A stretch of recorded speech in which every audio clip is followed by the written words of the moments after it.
सम्मोषण की सीढ़ी भी कठिन हो जाएंगी ना।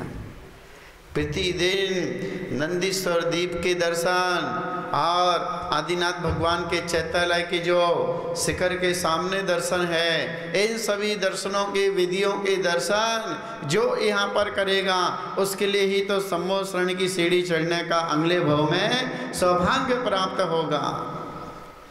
और वहाँ तो चढ़ने नहीं पड़ता है।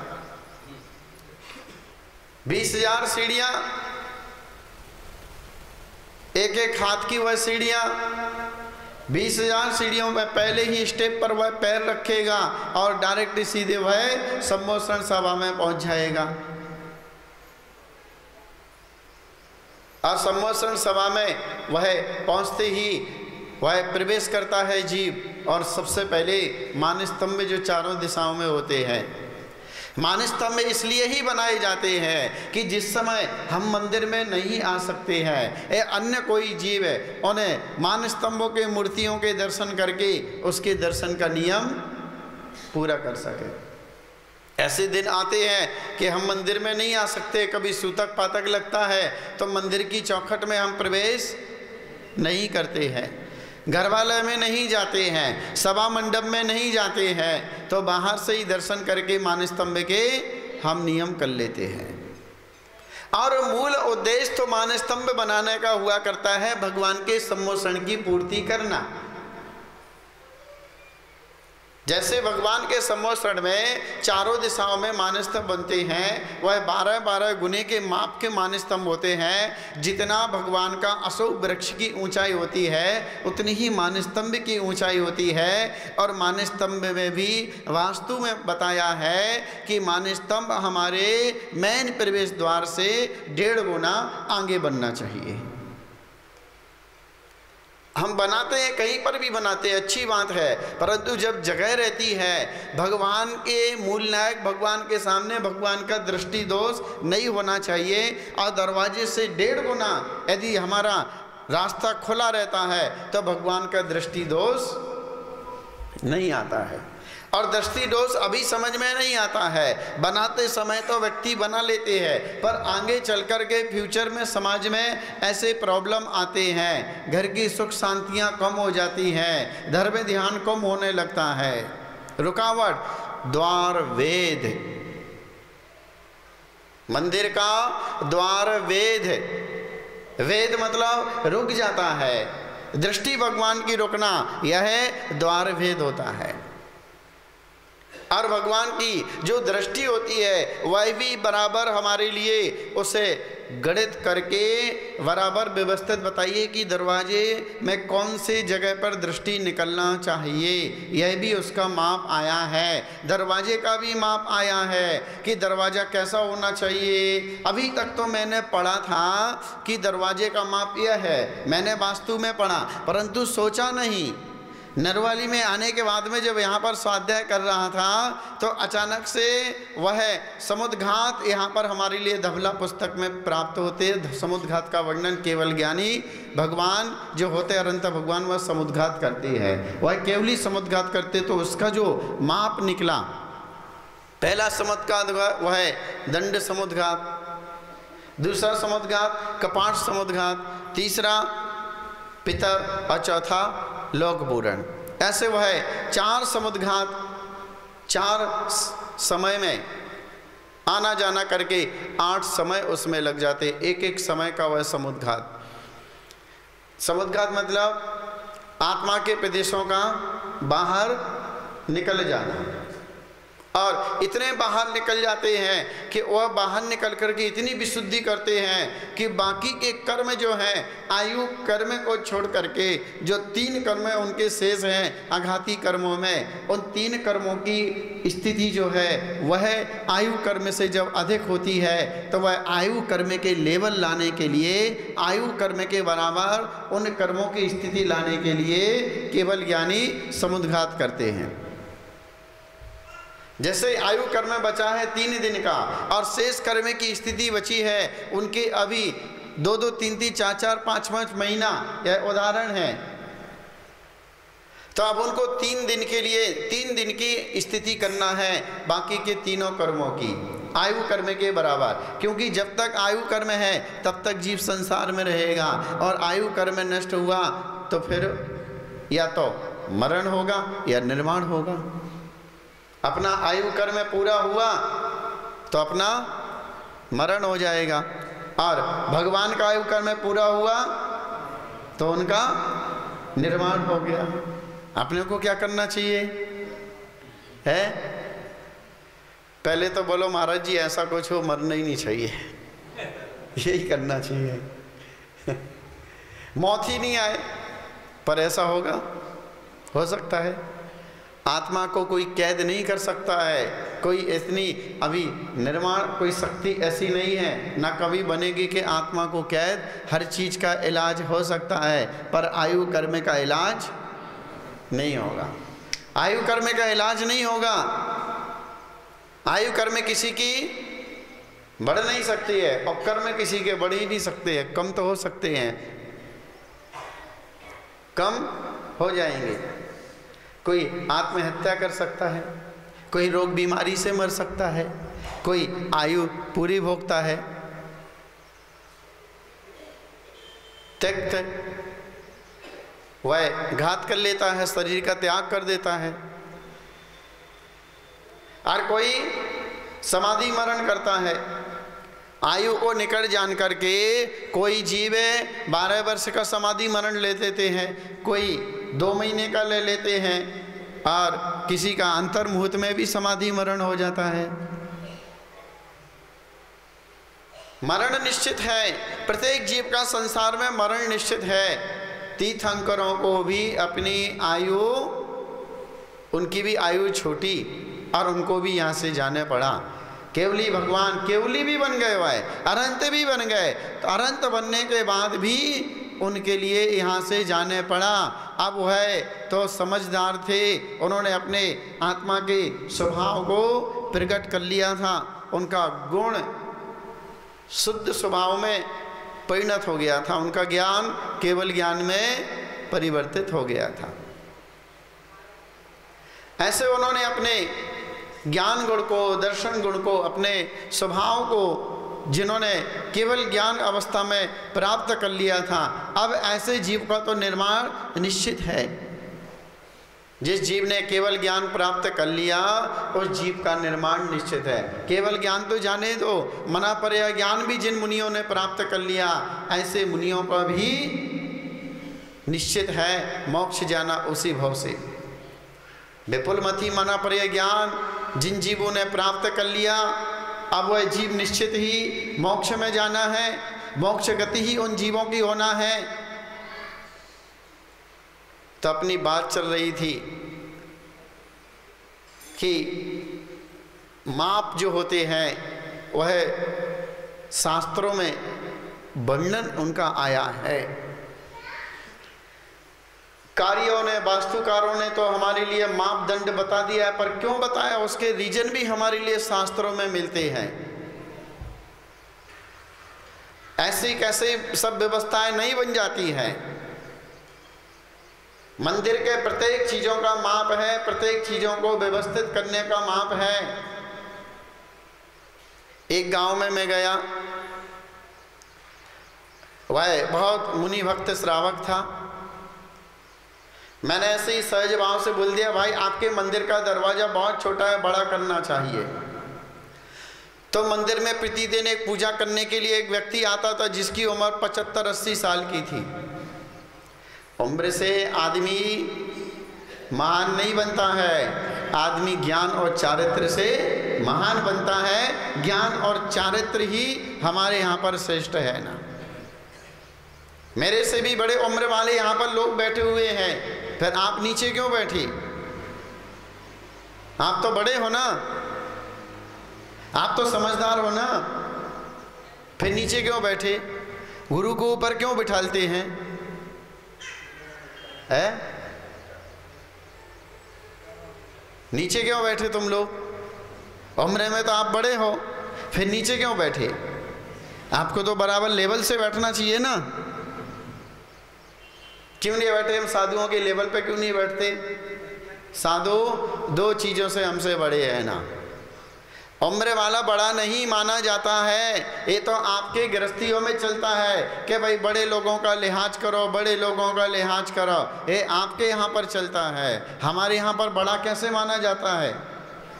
मोटाई से, उम्र से, साइज से? किससे बड़ा है? धर्म में हमारे लिए ज्ञान और चारित्र्य से व्यक्ति बड़ा माना जाता है।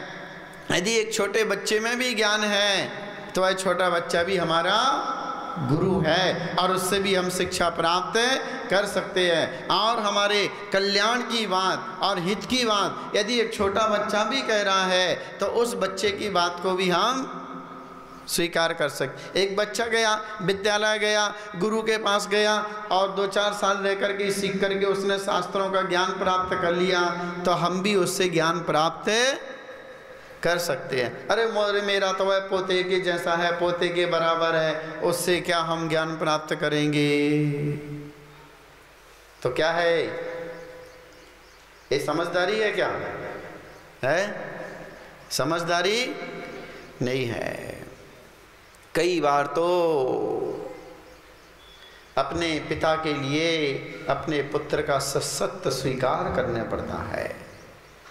आचार्य सुनील सागर जी के पिताजी गृहस्थ अवस्था के, उनसे ही क्षुल्लक दीक्षा लेकर के अपने पुत्र को ही पुत्र का सत्य स्वीकार किया। करना ही पड़ता है। कई ऐसे महाराज हैं, कई ऐसी माताजी हैं कि जिन्होंने अपने दादा के लिए दीक्षा दी और दादा ने अपने पोते के लिए गुरु मानना ही पड़ेगा। यह आगम है, यह व्यवस्था है, ये धार्मिक व्यवस्था है। अब दादा बड़े नहीं है क्योंकि वह संयमी है और संयमी जीव कभी असंयमी की वंदना असंयम न बंधे। असंयमी की वंदना संयमी जीव कभी करेगा नहीं और असंयमी संयमी की वंदना करेगा, संयमी असंयमी की वंदना नहीं करेगा। भली वह दादाजी 80 साल के हैं और पोता 12-15 साल का है, पर यदि उसके पास में संयम है तो वह दादा उनके चरणों को पखारेंगे, उनके चरणों का प्रक्षालन करेंगे और उनको अपना गुरु मानेंगे। मानना ही उसके लिए ये व्यवस्था है। सामाजिक व्यवस्था नहीं चलेगी वहाँ पर आपकी, नहीं तो हमारे समाज की व्यवस्था तो ये है। सामाजिक व्यवस्था वहाँ पर नहीं चलेगी, यहाँ पर तो आगम व्यवस्था चलेगी कि यदि वह संयमी है तो उस दादा के लिए उस पोते को नमस्कार करना ही करना है, करना ही पड़ेगा। यदि नहीं करेगा तो वह तो अधर्मी है, मिथ्या दृष्टि है और उसका धर्म पूरा खत्म हो गया। इसलिए सब व्यवस्थाएं हमारे आगम में है, सब मापदंड हमारे आगम में है, सब शास्त्रों में इसका वर्णन है। तो उस गांव में मैंने बोला कि ये दरवाज़ा आपके मंदिर का छोटा है, तो एक दादाजी आए 80 साल के और क्या कहने लगे, हमारा मंदिर तो इतना पुराना है और कोई दोष नहीं हमारे मंदिर में, और ये दरवाज़ा छोटा इसलिए है। कई लोग बोलते हैं, आप लोग भी बोलते हो, लिखा नहीं है शास्त्रों में पर बोलते हैं, मैंने भी सुना है और सारे गांव के लोग भी यही बोलते हैं, जहाँ जाते वहीं पर बोलते हैं। दरवाजे छोटा, पहले के दरवाजे छोटे मंदिर में होते थे। क्यों होते थे? तो दादाजी लोग बताते हैं, बूढ़े बुजुर्ग पुराने लोग बताते हैं कि दरवाज़ा इसलिए छोटा था कि मंदिर में लोग झुक के जाए, है ना। यही हम सुनते आ रहे हैं, यही हम कहते आ रहे हैं कि दरवाज़ा छोटा इसलिए रखना चाहिए कि लोग झुक करके आए हैं। दरवाज़ा इसलिए छोटा नहीं होता था, उस समय मुग़लों का राज्य था तो कई मंदिरों पर भी तो शिखर नहीं बनते थे, और दरवाजे छोटे इसलिए बना देते थे कि समझ में नहीं आए कि यहाँ पर मंदिर है, नहीं तो तोड़ फोड़ हो जाएगा। निजाम स्टेट में जब मैंने बिहार किया, सोलापुर ज़िले में, और कर्नाटक के जो वहाँ पर गुलबर्गा ज़िला आदि वहाँ पर लक्कर के जो भाग है, हैदराबाद के आसपास में जब मैंने बिहार किया, औरंगजेब का जहाँ पर प्रभाव था वहाँ पर बिहार किया, आज भी 500 वर्ष प्राचीन ऐसे मंदिर मिलते हैं कि जिस पर शिखर नहीं है, पूरे मंदिर पत्थर के हैं पर शिखर नहीं है। फिर वहाँ का सर्च किया, भाई शिखर क्यों नहीं बनाए गए होंगे, ये दरवाजे ऐसे कैसे रखे गए हैं, तो फिर पता चला कि दरवाजे के सामने मूर्ति भी नहीं कहीं पर है, कई जगह तो दरवाज़ा इधर है तो मूर्ति यहाँ पर है, जिससे डायरेक्ट बाहर से मूर्ति दिखे नहीं, ये लगे किसका घर है। तोड़ फोड़ वाले लोग आते थे तो मंदिर तो है ही नहीं है, कुछ नहीं दिख रहा है, उनको कोई चिन्ह नहीं, निशान नहीं दिखते थे, तो वह लौट करके चले जाते थे, आगे निकल जाते थे। इसलिए छोटे दरवाजे रखते थे। अब दरवाजे का माप क्या आता है, तो भाई दरवाजे का माप है कि दरवाज़ा जो मंदिर का होना चाहिए, वह दरवाज़ा का मंदिर का माप सबसे पहले तो भगवान की दृष्टि जो है वो दरवाजे के अग्रभाग पर होना चाहिए, इतना ऊंचा दरवाज़ा होना चाहिए। फिर जितना ऊंचा है उतना ही चौड़ा होना चाहिए। 8 फीट का ऊंचा है तो दरवाज़ा कितना चौड़ा, 4 फीट का ही हो सकता है, 5 फीट का नहीं होगा, 6 फीट का नहीं होगा। जितना ऊंचा है उससे आधा चौड़ा करना है। क्यों? क्योंकि दरवाज़ा मतलब कपाट, कपाट को कहते हैं दरवाज़ा, और कपाट जो समुद्र घाट होता है उसमें यही व्यवस्था है कि 14 राजू तो वह लंबा होता है और 7 राजू चौड़ा होता है। वह फिर हमने शास्त्र से वहाँ पर लगाया जोड़ा कि इसलिए दरवाजे का ऐसा माप आया है। अभी तक पता नहीं था, कि पता तो था कि दरवाजे के माप यह आया है, पर इसके पीछे रीजन क्या है, इतना ही क्यों आया है। और जब हम मंदिर में दर्शन करते हैं तो भगवान की जो दृष्टि होती है वह दृष्टि का भी फिर वेदी का भी मापदंड होता है कि वह वेदी जो होती है वह वेदी तो भगवान कितने साइज के बैठ सकते हैं, तो वेदी की हाइट कितनी लेना, कौन से मूर्ति के हिसाब से कितनी लेना है। भगवान की जो नज़र है वह हमारे नज़र से नज़र मिलना चाहिए।